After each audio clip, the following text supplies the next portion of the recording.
Hello and welcome to this Dot Connector videocast for subscribers to davidicke.com. Well, there's not been a lot of good news in Britain in the last few weeks with terrorist attacks and of course the beyond horrific fire at the Grenfell Tower in Kensington in London. And after researching a global conspiracy, because that's what it is, for the enslavement of humanity and the transformation of human society. These horrific events have great significance in terms of that conspiracy. They can be seen on one level as the incident in and of itself, or they can be connected together and shown to be part of a pattern that is pushing the world and pushing people in a very clear and obvious direction. I've been warning about the creation, step by step by step, of what I call the Hunger Games society. And there are many, many elements of it. And as I've traveled around the world, particularly since the summer of 2016, to country after country, Australia, New Zealand, America, all across Europe, every place I've gone through a checklist of happenings, a checklist of desires, like a wish list of this global conspiracy, this Hunger Games society. And every time, tick, tick, tick. Some more in some countries than others, but always the list is there to be seen. And this Hunger Games society is a structure which has the less than 1% at the top of the pyramid, and everyone else virtually at the bottom in dependency and poverty. And in the strata of this Hunger Games pyramid, between the two, is planned to be, and my goodness me, is it happening or what? A vicious, merciless police state, well, military police state in the end, imposing the will of the less than 1% on everyone else and holding that status quo of control by the very few over the very many. Now, there are many ways that this structure is being brought about. Obviously, there are still a lot of people who are not in the less than 1%, who are still doing okay financially. They still have a nice home. They still have a few bob in the bank. And I'm sure while they look at the unspeakable nightmare of Grenfell Tower, they will, like most people, have great compassion for those who suffered and those who continue to suffer. But there will still be well, it doesn't directly affect me. But when I talk about this Hunger Games society, it does involve them, because apart from the less than 1%, everyone else is planned to be at the bottom of the pyramid, struggling to survive. And so they have to part those people that are doing okay at the moment from their money, from their security. And this is planned to be done through the banking system and crashes in the banking system and what people call the middle class are being more and more systematically targeted by authority and by the less than 1% because they're designed to be at the bottom of the pyramid with everyone else. So, in short, we're all in this together, even if it doesn't seem like it, looking on now. And in direct relevance to Grenfell Tower, the plan for this Hunger Games Society is very much like the Hunger Games movies. They plan to have centers, which in the movies were called the Capitol, centers for the rich and apparently powerful, where they live in high-tech luxury, state of the art.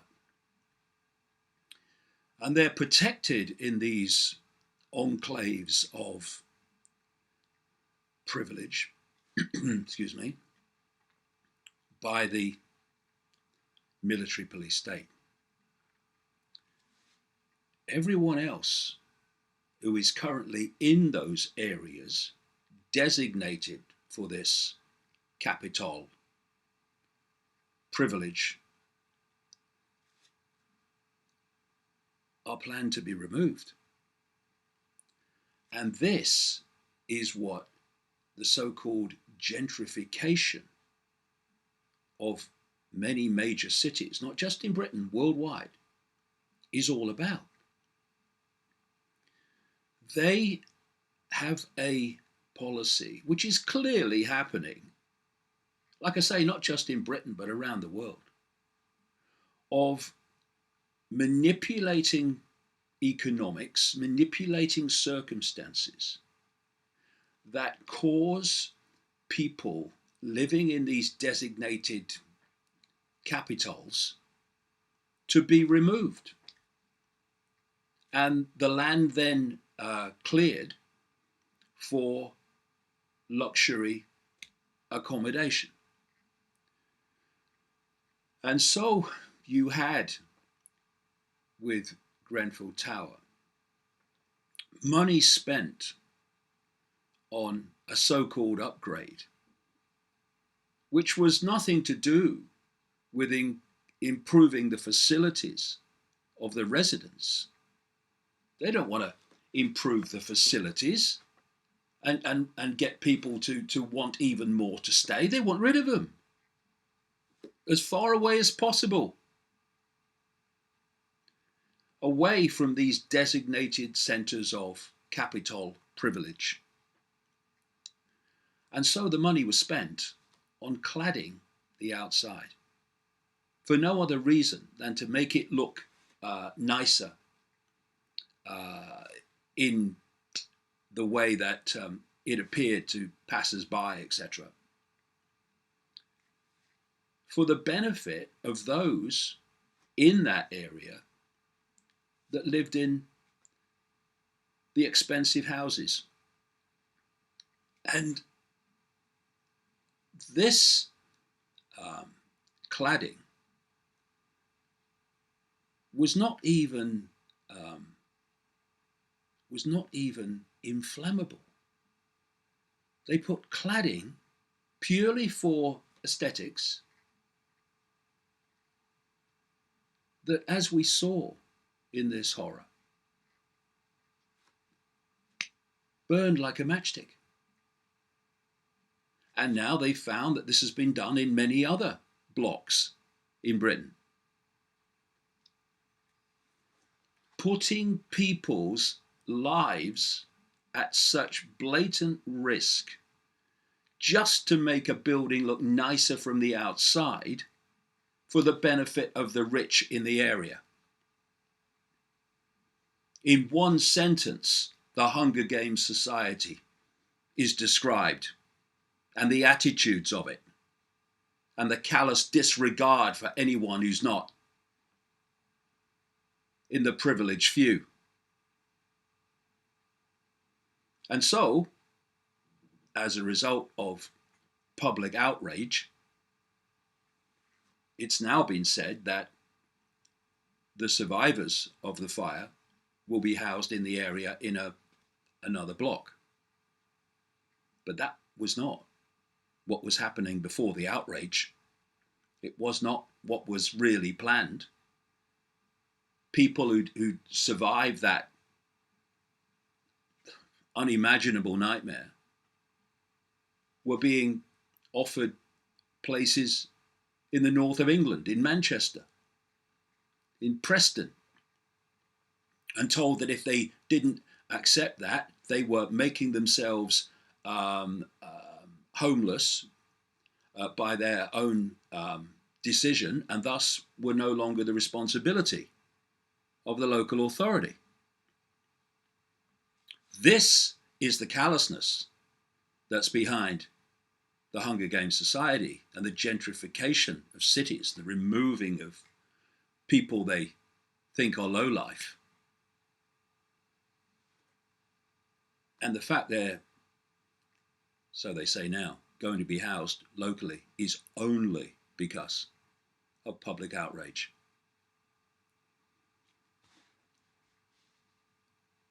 Those not in the capitals of the Hunger Games society are being designated to live in what they literally call in their own documents human settlement zones. These are highly densely populated centres with what they call micro apartments. And I mean micro, tiny living space, which involves things like furniture having to come out the wall. They're so small. And this is one thing on that list, as I've travelled around the world, that has come up almost everywhere. The emergence of these micro apartments in densely populated blocks. And the other side of this destruction of the ability of people outside the less than 1% to function in areas they want them out of is to target local business, to target small business. Because in the Hunger Games society, there is not supposed to be any small business or even medium-sized business. Eventually, the entirety of the economy is planned to be controlled by gigantic corporations, which of course go on getting bigger and bigger and bigger all the time. And so all this tidal wave of regulation, of red tape, of added costs, of decisions being made by local councils to make it far more difficult for a smaller business to survive. All of this is planned. They want the end of small business. And again, what are most small business people? They call them the middle classes, most of them. So the so-called middle classes and the so-called working classes are all being targeted to the same end. And it comes under two United Nations agendas, Agenda 21 and Agenda 2030. Agenda 21 was introduced at the 1992 Earth Summit in Rio de Janeiro, Brazil. And Agenda 2030, the updated version, was agreed by the UN General Assembly in 2015. Now, here's some headlines of what Agenda 21, Agenda 2030 are seeking to do. And by the way, these are agendas for the transformation of global society, which gentrification is very much a part, as I'll come to, that are orchestrated globally through the UN, but instigated locally. You look up your local council or your local state or where you are in the world, and you'll invariably see that they have signed up to Agenda 21 and they're supporting Agenda 2030. And because this global agenda is being introduced locally, they are hiding the global coordination of it. Oh no, it's just a local council initiative. Oh really? The same initiative with that council and that council and that council and that country. This is how the thing's being systematically hidden. So here, from their own documents, are some of the headlines of what these agendas want to do. This is Agenda 21, first of all. They want an end to national sovereignty. Now, when you look at these different agendas and documents, and then you compare them with the wish lists of the global social engineering organizations, the lists virtually are identical. And one that comes up again and again is the end to national sovereignty. This is what the European Union is all about. It's there to take national sovereignty away as this Hunger Games society unfolds. Now, here is one of the great ironies that so-called progressives who are up in arms, understandably, about what has happened with Grenfell Tower and about austerity programs, which are all part of Agenda 21, Agenda 2030, they vehemently support, most of them anyway, they go out on marches demanding that these crazy old people that voted to come out of the European Union have their decision overturned and we stay in. Yes, we stay in a European Union which is run by dark suit, unelected bureaucrats that virtually no one can name, and is there to systematically take away national sovereignty in line with Agenda 21, 2030. And they also support basically open border immigration. And one of the key reasons that the migrant crisis has been systematically created, and it was, I mean, the evidence is overwhelming, is to bring lots of different cultures together to dilute the indigenous culture for a very simple reason. It's all psychological in the end. It's all a mind game. One of the greatest forces of resistance to the end of national sovereignty is a sense of national identity. I mean, I'm not into nationalism and national identity. I just see everything as consciousness, but that's just me. But large numbers of people with a sense of national identity will resist having sovereignty taken away in its entirety because of that sense of national identity. What the systematically created migrant crisis is about, on one level anyway, is ending that sense of national identity.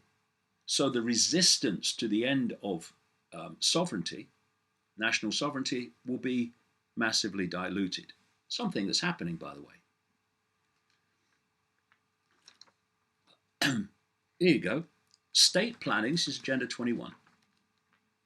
State planning and management of all land resources, ecosystems, deserts, forests, mountains, oceans and fresh water, agriculture, rural development, biotechnology, and ensuring equity, equal slavery.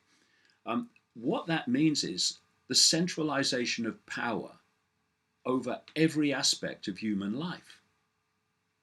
Something I've been warning about. They want a world government to oversee this, and we're moving towards that all the time. The European Union is such like the so-called superstates are the next strata down in this Hunger Games structure from the world government that they want to introduce. The state to define the role of business and financial resources. That's the centralization of power over all business and all finance. Abolition of private property. Apparently it's not sustainable, but that won't apply to the less than 1%. The end of private property means you're taking away security from people and you're making them dependent on outside forces then for where they live. Restructuring the family unit. This is on the wish list of all these social engineering organizations. They want an end to the family unit because they want the state to take over control of the upbringing of children so they can be programmed with the state's mentality from the earliest possible age. This is why parental power is over their children is being eroded and eroded and eroded and handed to schools and handed to bureaucrats. This is why around the world, not least in Britain, you have this phenomenal number of children taken for spurious reasons from loving parents by social services who are on financial incentives to do it. All these things are connected. You have to connect the dots before you see the picture. People told what their job will be. We're talking about centralized fascist dictatorships here, or a dictatorship globally in the end. Major restrictions on movement. So we're seeing moves towards that, making it more and more difficult to travel. And now we come to this part of the agenda that is specific to situations like Grenfell Tower. These are the creation of human settlement zones, high density micro apartments which allow 24/7 surveillance of everything that you do. And they're being brought about by not upkeeping and repairing property in areas you want people out of, and forcing them into the areas where you want to densely locate them. Also, like I say, with increasing prices to make it impossible for people to live in certain areas. And then once you are forced out of the area you live, well, you go and live where you're designated to live, and more these mega cities for the what are now the middle and working classes start to be created, and more the land is cleared in the designated capitals for the rich and powerful. Now, Agenda 2030, like I say, voted into being at the UN General Assembly in 2015. What this is using to bring about the same end is the technique of tell them what you want to do in a way that they couldn't possibly argue with.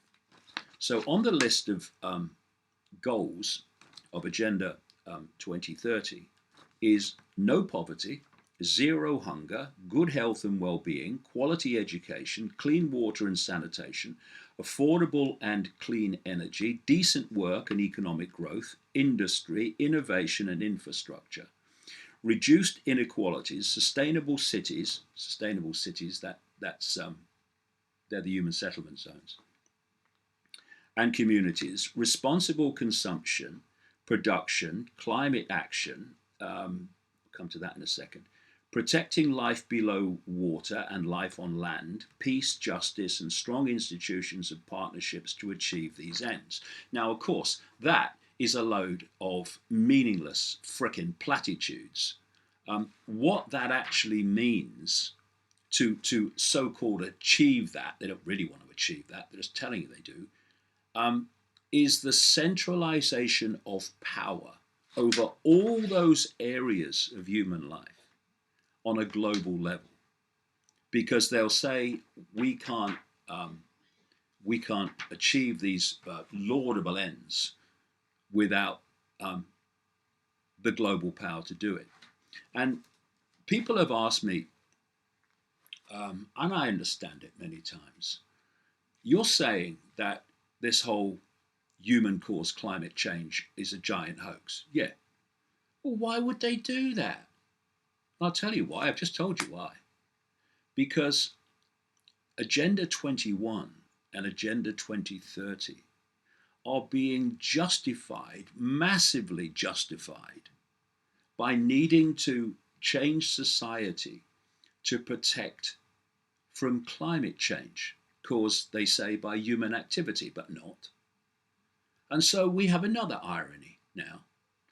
Not only are progressives who protest about Grenfell Tower and protest about austerity supporting a European Union that is fundamentally part of the Hunger Games society structure that is creating the austerity and creating the situation where the Grenfell Towers can happen. But these progressives are also vehemently saying everything must change to protect the world from climate disaster, which is a fundamental manufactured excuse to introduce Agenda 21, Agenda 2030. And this cognitive dissonance of opposing one thing but supporting another that's creating the thing you oppose is through pure, undiluted ignorance with a hell of a lot of arrogance thrown in. People say, "Oh, we don't read the Daily Mail, we don't watch Fox News." Yeah, okay. Where do you get your information from then? Oh, we get it from the Guardian and MSNBC and the New York Times. Yeah. Think of a postage stamp. The media organizations that you condemn are there on the postage stamp. The ones you read and watch are there on the same postage stamp. They're just a different, slightly differently emphasized expression of the same information source. And thus, you have basically the same news packaged in a different way. What people need to do is get off the frickin' postage stamp and start looking at information outside the mainstream media that is available, and then they might have a chance of knowing what's going on. And stop campaigning for and promoting organizations and ends that are part of the very creation of that which you say you don't like. And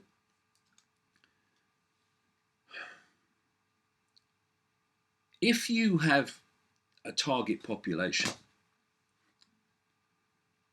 and it's a vast population because you're talking about virtually everyone who's not in the tiny few, then what you have to do to control that population is to divide and rule it. You have to set it at war with itself. So it is so focused on fighting between itself that people don't look up in different factions, different religions, different income brackets. different political beliefs. They don't all look up and say, hold on, the string's attached to me and the string's attached to you. There's only one bloke holding them. Yes, exactly. Human society is being played off against each other all the time.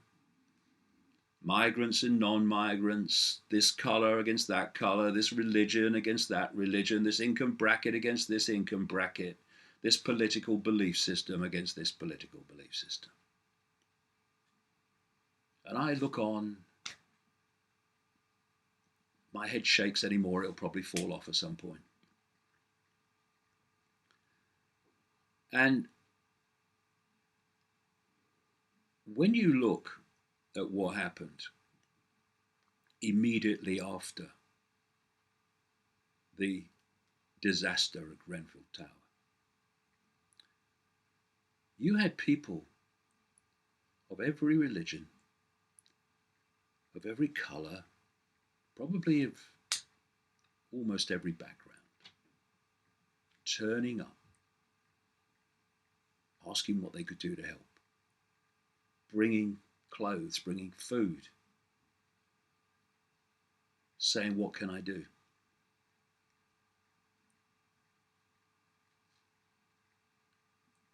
Did they worry about what religion they followed or what the person they were helping followed? Or what their belief system is or what their colour is? No. And it's amazing, isn't it? And tragic in a way, that it takes disasters, human tragedies, to clear away the frickin' crap, to let us see what really matters. And it ain't religion, and it ain't colour, and it ain't creed, and it ain't money. It's basic humanity. And we urgently, desperately need to come together on that basis. Because the human race is being divided and ruled into global enslavement on a scale that would even make George Orwell wince.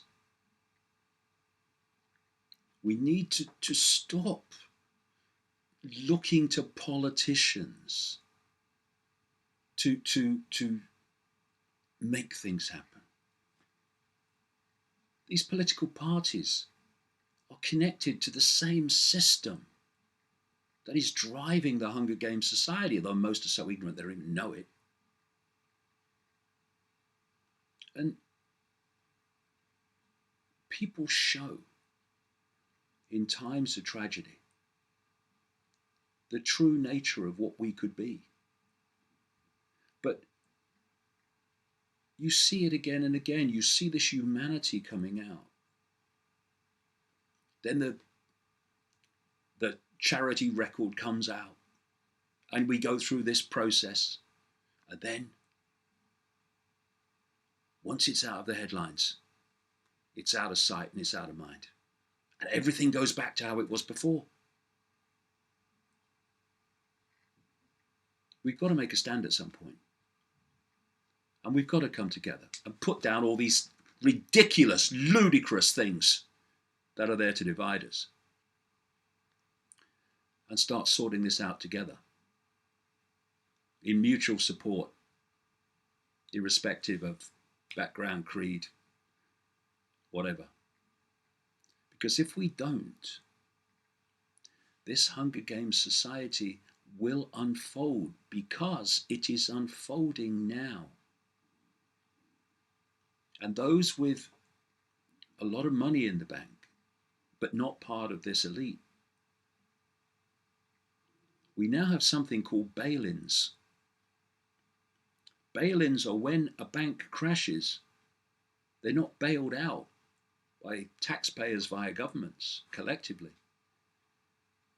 But the bail-in means they can go direct to the accounts of customers of that bank and just take their money.